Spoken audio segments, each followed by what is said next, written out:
kasayan, meron lang tayo gagawin na magkakabit ng Nitro Music sa Chariot 175. Kasayan mo kasayan at shoutout mo na rin. Shoutout kay Simon Kawaling. Boss, paano ikabit sa Chariot 175? Nag-comment siya sa Nitro Music, madaling paraan ng magkakabit ng Nitro Music stock horn. Siya kasayan ha. Bali ang una natin gagawin, ipupwesto natin yung busina. Ito ha. Yung busina natin, manggagaling yung ground sa body. Ito ha. Tututok mo dito. Ito yung ground niya ha. Ganito yung forma niyan. Gagamit tayo dyan ng i-terminal para sa magandang tunog ng busina. Tsaka yung relay terminal para disuksok lang siya.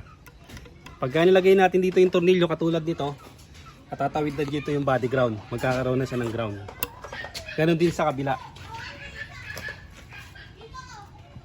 Ayan, yung kabila natin ha, ganon din oh. Kaya wala na siyang mahabang wire. Nakakabit na siya sa pinaka bracket ng busina. Tapos itong dalawang positive, ito muna yung tetest natin para masigurado natin na okay na yung tunog. Ito siya ha.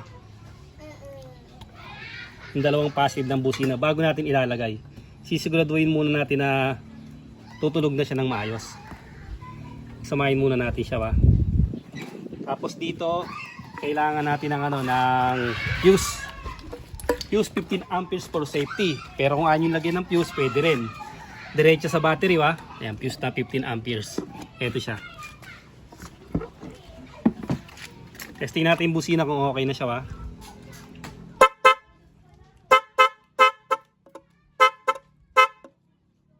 Ibig sabihin, okay na yung busina natin ha. Okay na yung ating busina.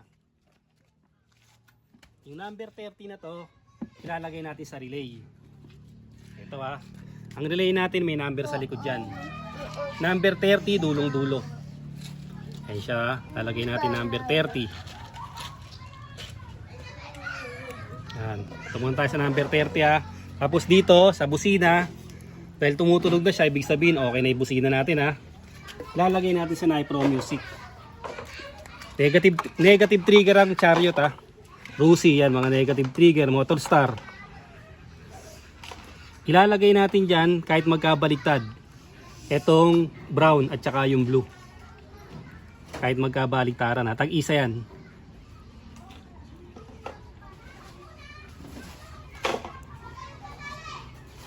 Sa tag-isang positive ng busina. Kung isa lang yung busina nyo, isa lang ilalagay nyo. Pwede nyo rin pagsamahin yan. Yung dalawa, halimbawa nakaganyan. Pwede rin siya. Tapos etong kulay kulay red, ito yung ilalagay natin sa 87 ng relay.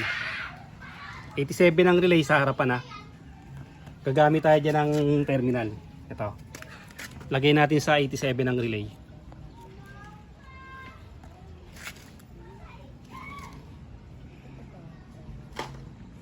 Paglagay natin sa 87 ng relay, ilalagay natin sa red. Siya ba?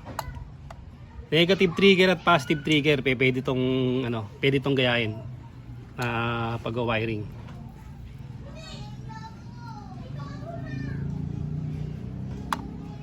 Tapos yung natitira niya, ito halimbawa yellow green. Yung ibang kulay ng positive, yellow green ha. Tapos yung iba nito kulay black. Ito yung negative, yung yellow ha. Makikita nyo sa likod dyan. Yung sign ng pindutan yun yung positive. Tapos sign ng ground, ayun siya kulay yellow. Ito ilalagay natin sa relay. Sa 87 ng relay.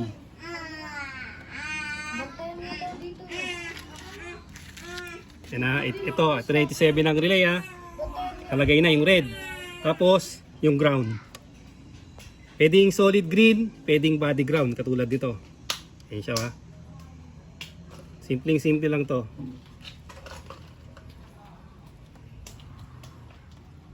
Nakikabit na kaagad natin yung Nitro. Ayan na siya oh. Yung red sa 87 ng relay. Yung blue tsaka yung brown sa dalawang positive ng busina, tag-isa. Tapos yung yellow sa negative. Sa iba black to ha, at sa iba naman yellow green to. Itong red na to. Ganito lang din yung gagawin nyo.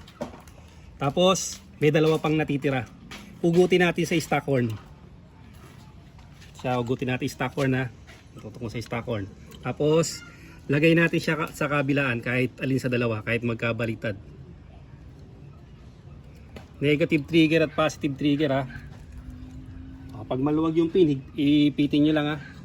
Ipitin nyo lang to pag maluwag yung inyong pin. Para mahigpit yung ano, maganda yung ano ng ating busina. Kahit magkabaliktad yung dalawa na to ha. 85 at 86. Chariot, Motorstar, Autopos, Skygo. Ganito yung pagkakabit yan. Yan ha. Tapos, okay na siya.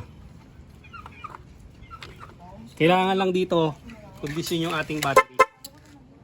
Kondisyon yung ating battery para ano, yan na siya kasaya.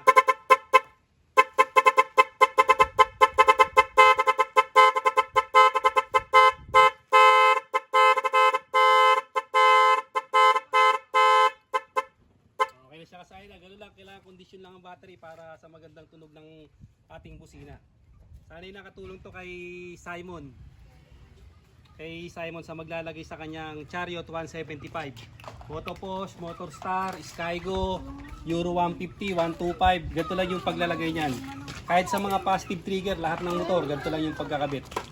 Basta kailangan lang natin ng isang relay. Ito siya, napakasimple lang niyang ilagay. Hanggang dito na lang mga kasayan. Salamat sa panonood.